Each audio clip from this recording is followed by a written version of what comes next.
Welcome to Fans Fight Back on PitchBoxing with myself, Martin Theobald, and boxing photographer, all-round fan, Lewis Moore. How you doing, Lewis?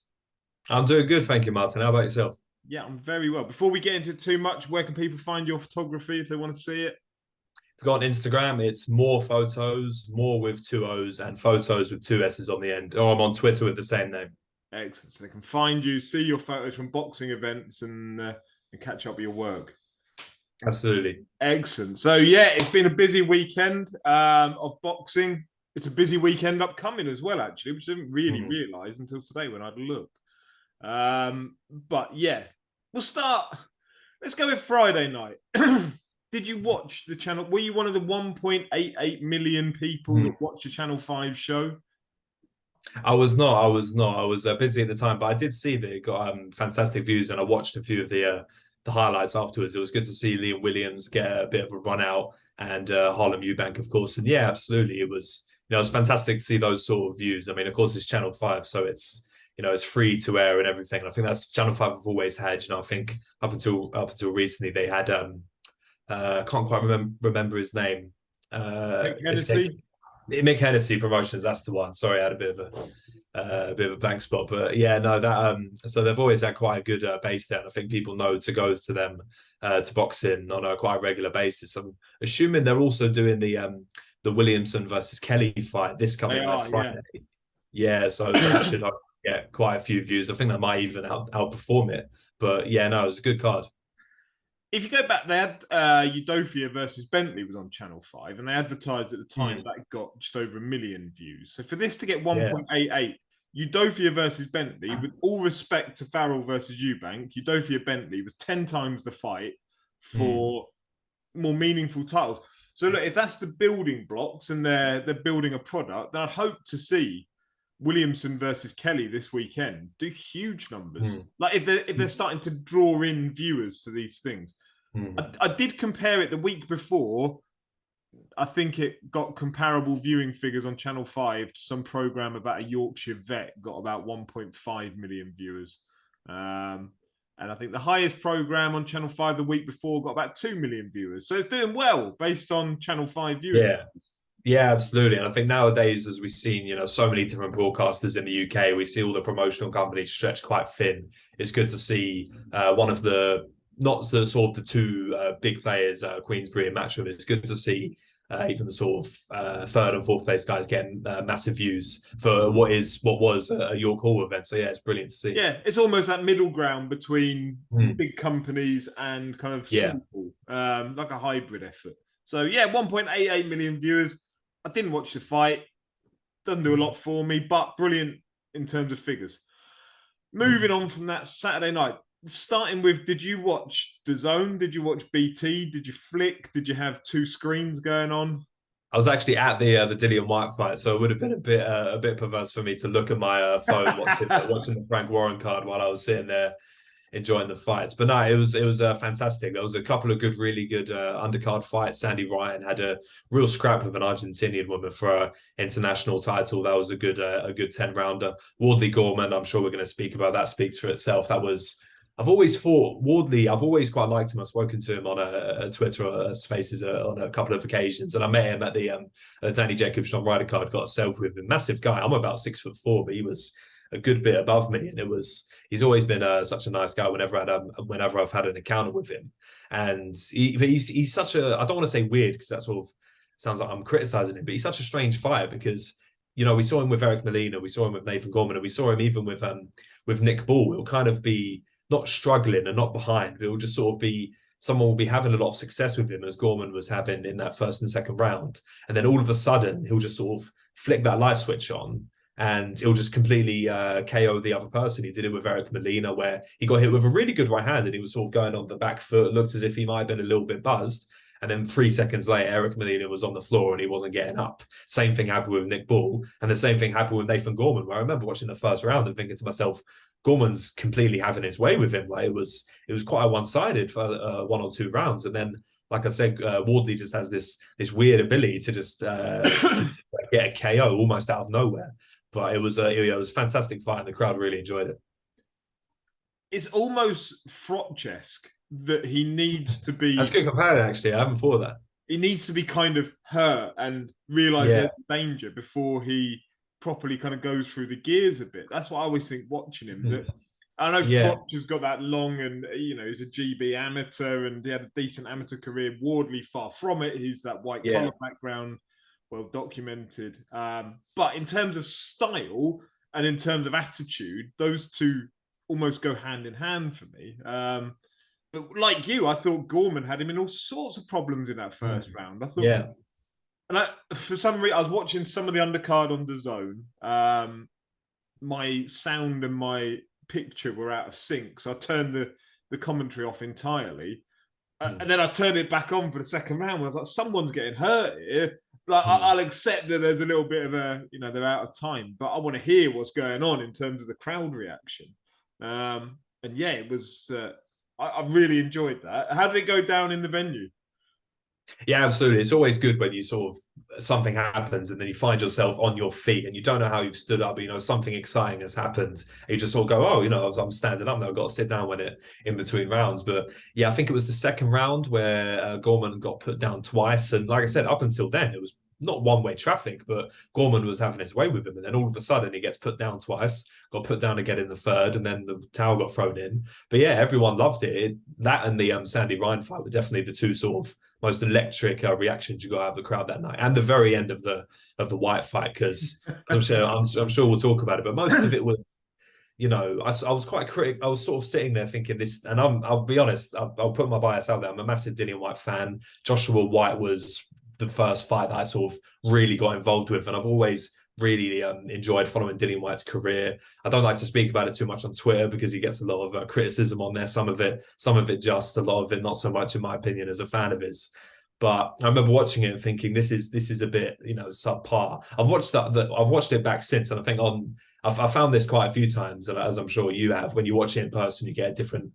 Sometimes, your opinion on a fight. I remember I was at Savannah Marshall Caressa Shields, and I was quite confident that Michaela Mayer had beaten Alicia Baumgartner when I was in the arena. Then I went back and rewatched the whole fight, and I thought Alicia Baumgartner won. And I remember watching Dillian Whyte and thinking, this isn't looking too good. And then I rewatched it, thought, yeah, it wasn't actually too bad. He very almost had him out of there at the end of the 12th round, where, again, everyone was on their feet, and including myself, like I said, just sort of looking down and wondering how I got there. But at the same time, I was speaking to someone earlier today, and they put it in a good way. They said he didn't look too bad for a guy that just got knocked out in front of 96,000 people. And I thought about it, and I was like, that's true, because if you really think about it, the KO that he had against Fury and the KO that he had against Povetkin, how many boxers, let alone heavyweights, come back from completely, getting sparked out by just one punch? That's not quite often that, you think of like someone like Klitschko early on in his career when he would be knocked out by Samuel Peter and one or two others, and then he would come back. And of course, I'm not trying to make a Whyte Klitschko comparison, but like I say, it's not too often that a fighter can come back from really damaging knockouts like that, and especially not come back against, Jermaine Franklin was a sort of an unknown quantity. I feel like he'll go on to probably have a few good fights with sort of people around the sort of fringe top 10. But like I said, I think Whyte, he didn't look as good as maybe he did in 2018, 2019, but he's had two very, very heavy KO defeats. And I think, all things considered, I think he's in a good position to have a good 2023. It's entirely comparable, to mention his name again, but Carl Froch, George Groves, where George Groves got sparked at Wembley, and then he made his comeback at Wembley Arena against Christopher Abrace. And he was a little bit tentative and safety first in that fight, which I think is probably fair to say about Whyte. It didn't look good. Like, I didn't. I'm a Dillian Whyte fan as well. I've been for many, many years. He's come up through that small hall scene. I think he's overachieved. I think the fact he's even fought for a world title is quite remarkable. The money that he's made, I admire him for it. If you go back to those early days where he was fighting on Goodwin cards and he was fighting at the Civic Centre and stuff like that, for him to go from that to headlining Wembley Stadium, fighting for world titles, brilliant. I'm a Dillian Whyte fan for that reason, that he has overachieved, in my opinion. He did it the hard way. Yeah, he did it the hard way. He overachieved. However, I just feel like we've seen his ceiling at this point. Like, he's not going to get any better than what he is right now. Saturday night wasn't great. You know, there were times I felt like I was watching it in slow motion a little bit. Yeah. You know, Franklin, he was clearly brought over for a nice looking record, an American heavyweight.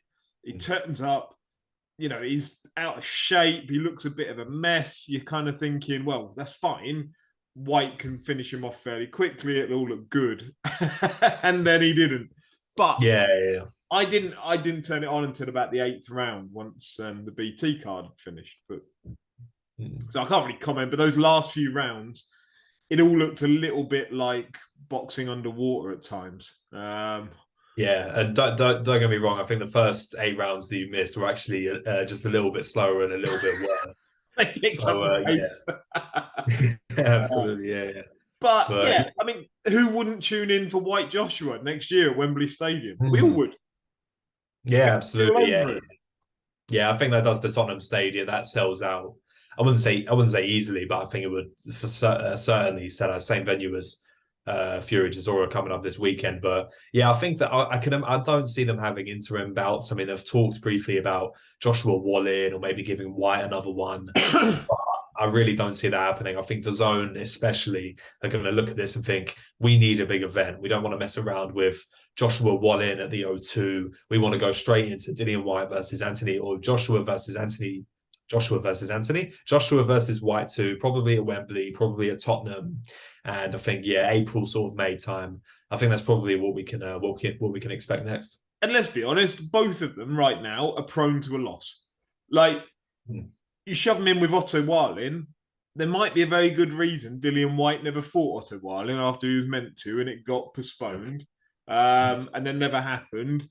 I don't think it makes sense for either of them to go and take interim fights. Just go and fight one another. You're both kind of probably on the decline a little bit. You're both susceptible. Just go and fight each other. Make loads of money out of it. Give DAZN a big event. Give fans a decent fight. It'd be loads of fun. I'm up for it. Yeah, absolutely. And I think that it's very hard to imagine them not having an entertaining fight. And I don't know how the build-up would be, because Joshua was quite close to where I was. So I was sort of at the front of the stands and I saw Joshua come in. Then I saw them sort of have their brief words afterwards. It's a very strange relationship they have, because a lot of the times when they're in person, they're quite amicable and they're just sort of chatting about maybe fighting in the future. But I think it's also one of those ones where it just takes one little comment and then they remember, oh yeah, I hate you.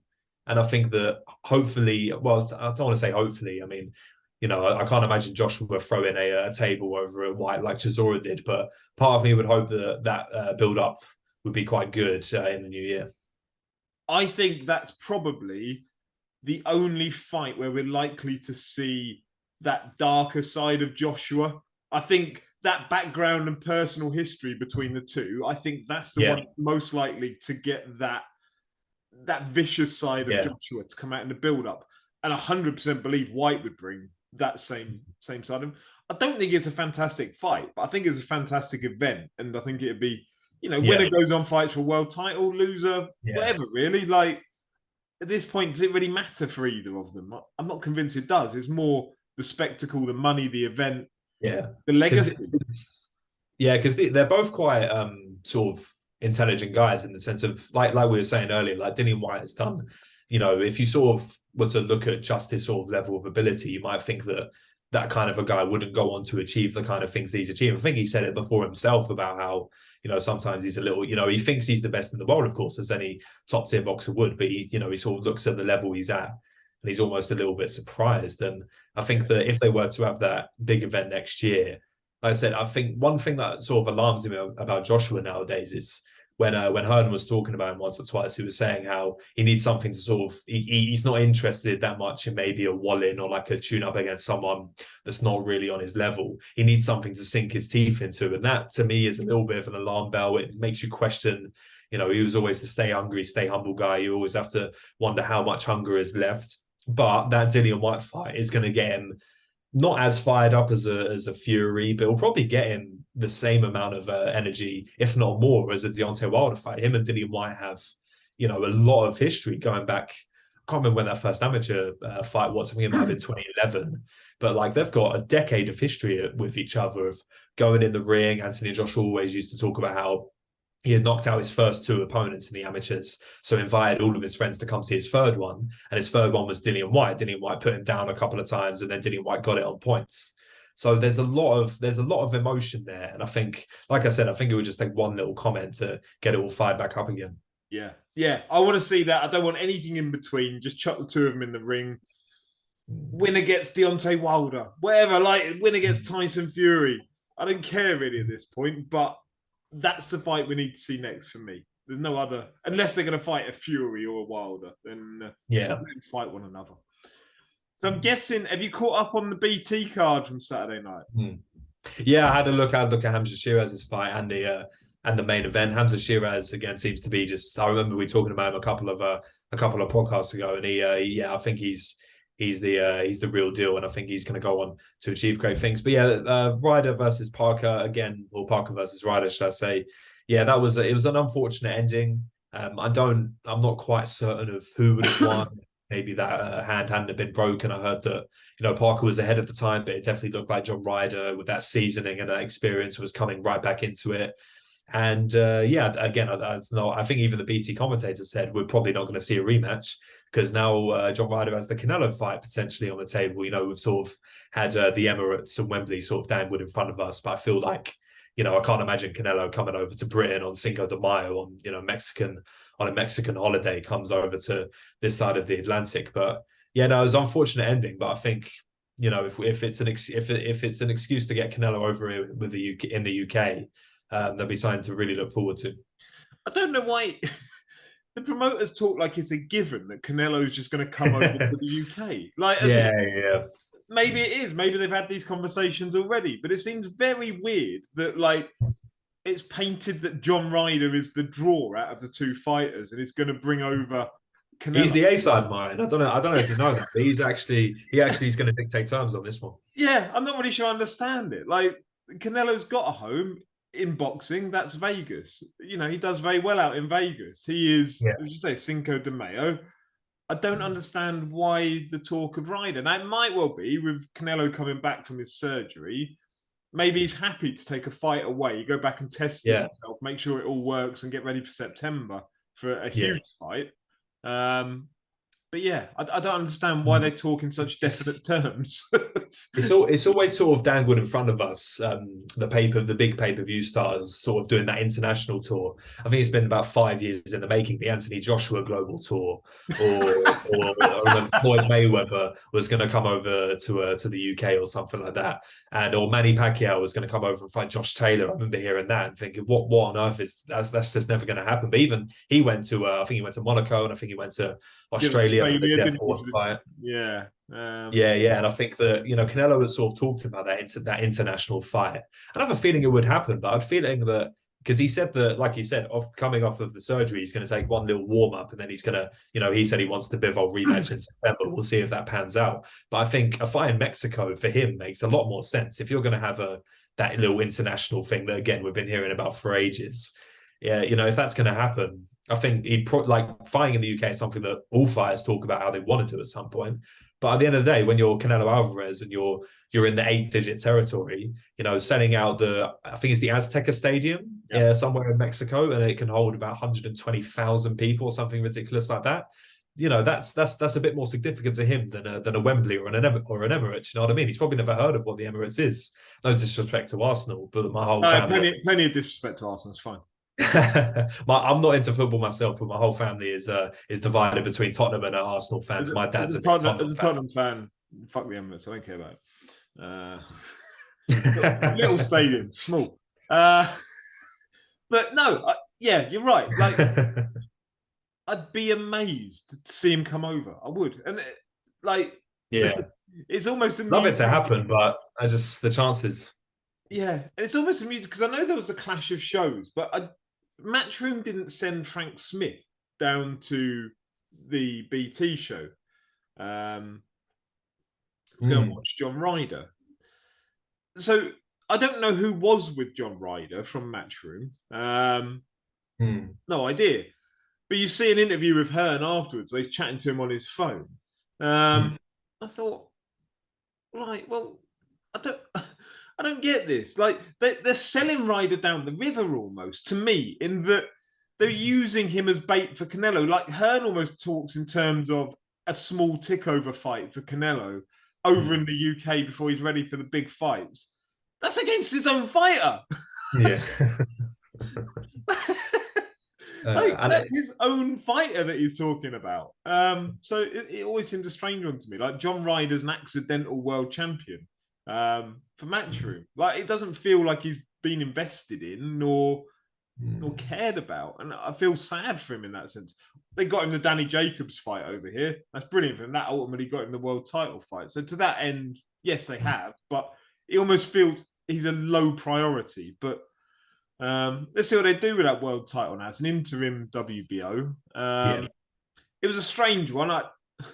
Quite how and when that hand went for Zach Parker, I don't know. But yeah, it wasn't quite clear, was it? No, he went southpaw very quickly in that fight. So I can only assume that was dictated by the hand. And then that ending was all just a bit flat, wasn't it, really? Like, you know, you see it was a shame. It was a shame for the 20 people that were in the arena. That was a cheap shot, but I saw someone else make that joke about how it was a shame that it was a bad ending, and I had to repeat. I'm sorry, but it's fair. Like there weren't that many people there. Needs to be said, there just weren't. And like I was saying earlier, the sort of UK promotional network situation is so spread out. It's like, well, we had 2 on the Saturday, 1 on the Friday, 1 on the Sunday. First of all, why are they all on the same weekend? But surely you could have, you know, I know that it's a good sign that they put John Ryder on BT, and that, you know, I think it's George Warren and Eddie Hearn now have proper communication, which has been something that's been long overdue in the sport. You know, proper collaboration between Matchroom and Queensbury. But at the same time, I feel like you probably could have squeezed the O2 card and the Wembley Arena card into one. Yeah, no, I agree. I mean, I know it doesn't work like that. Like logistically, the promoters won't do it, but it makes too much sense. There wasn't enough quality on the 2 cards individually to justify them. You could have made one decent card. You could have put all 3 of them. You could have put Friday and the 2 Saturdays onto one decent card. It made far more sense, but that's boxing for you. Yeah, going back to Zach Parker, it was just all a bit flat, that ending. I don't want to say that a man quit, because that feels a bit unfair upon him, I suppose. Yeah, so it feels a bit unfair to say quit, but on the other hand, have fighters fought with broken hands? Yeah, they have. But, you know, you've seen the pictures of him today in the scans, and it looks horrendous. His hand's all bruised on the inside, and I'm not going to sit here and say, oh, no, he should have carried on. Yeah, absolutely. I wouldn't have. Yeah, 100%. I remember when Daniel Dubois had that massive, I think it was his right eye that was swollen because of Joe Joyce's jab. And I remember sort of Saunders coming out and saying that, he would rather die than be taken out. And then he got taken out of the Canelo fight. And there were all sorts of people online saying, oh, Dubois should have fought, and Saunders should have fought. And it's like, when your eye socket has been shattered into 2-3 separate pieces, or when your hand has been shattered into, or even a single knuckle has been shattered. You know, sometimes when I'm at kickboxing, sometimes I'll sort of feel something on my hand, and I'm like, oh, just give me 30 seconds to make sure everything's fine. It's like, I don't want to expect these people to put themselves at, you know, they are putting themselves at risk of permanent damage. But, you know, there's always a limit, and I don't expect, I wouldn't have expected Zach Parker to just continue. By no means necessary. No. Boxers should always keep quiet when other boxers stop. I'm not going to use the word quit, but stop fighting, because it's always potentially going to come around and bite him on the arse. Yeah. A la Billy Joe Saunders. Yeah. Hamza Sheeraz, you mentioned him earlier.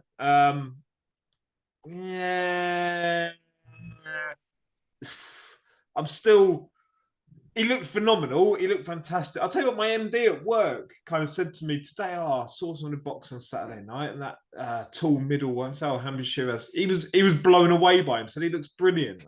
You kind of have to, and that's brilliant. Like for BT, that's excellent. For Warren, that's excellent. He's the most casual boxing fan by his own admission. But he said, I remember Hamza Sheeraz. I remember that name now. I'll watch him next time he's on. Yeah. Brilliant. That's what it's designed to do. Yeah, absolutely. River Wilson Ben. Next time at the O2, it can be 21 people. No, another cheap shot. I'll stop now. Don't carry on. Fine. River Wilson Ben was made for Hamza Sheeraz. He's coming up in weight. He's too small. Yeah. He's got a few of those. It's not an impressive win, I suppose, is where I'm coming from. Yeah. It was a win to put on a highlight reel. Yeah, he did everything that he should have done, and good luck to him because he did it. Yeah. To me, the best thing that came out of that is the Amir Khan Hamza Sheeraz online feud that seems to have started from. Yeah, no idea where it's come from. I think it's Adam Azim is very, of course, their weight divisions apart, so that fight will never happen. But like Adam Azim is very cozy with Amir Khan. Amir Khan and Hamza Sheeraz have some kind of beef. Like I said, I have no idea where it's come from, but yeah, it's very entertaining. I don't know how true it is. I read Amir Khan's uncle trains Hamza Sheeraz. Amir Khan and his uncle have got background friction on I think about actually, anyway, and Dennis McCann, quick shout out for him. He looked brilliant against Joe Ham, but again, there's going to be tougher tests. But I like Dennis McCann; he's a talent, isn't he? Sunday, do you watch any of the Alexander Palace stuff? Yeah, I saw some of the highlights. I saw the David Jamieson British cruiserweight title challenge. It was insane to see Dion Jummer's early retirement because I think it was a detached retina or something with the eye, so that was a shame. But I actually photographed David Jamieson in the first ever card that I covered, which was the Hannah Rankin WBA title fight against Maria Lindbergh last November, just over a year ago. So I always like to see sort of fighters who I've seen for myself go on and get, that big Sky Sports British title stage. Unfortunate ending, a broken jaw is slightly more of a valid reason to end a fight than a broken hand, because of course that's dealt with by a punch. But yeah, it was entertaining up until then. I think he done himself proud, and hopefully we can see him back again soon. Yeah, but Adam Azim, how much fun is Adam Azim to watch? Yeah, that guy is electric. Yeah, and I see people, those that want to put the negative spin onto it, I get it, like putting the brakes on the hype train, I get it. But you see people going, people had the same buzz about Josh Kelly when he was coming through. No, I don't think they did. Yeah, Josh Kelly was all about those quadruple hooks and what have you. he wasn't blowing people out like Adam Azim is. He was doing the Ali shuffle and then getting put down. Put down. So Adam Azim, I think he's in a bit of a separate league than that.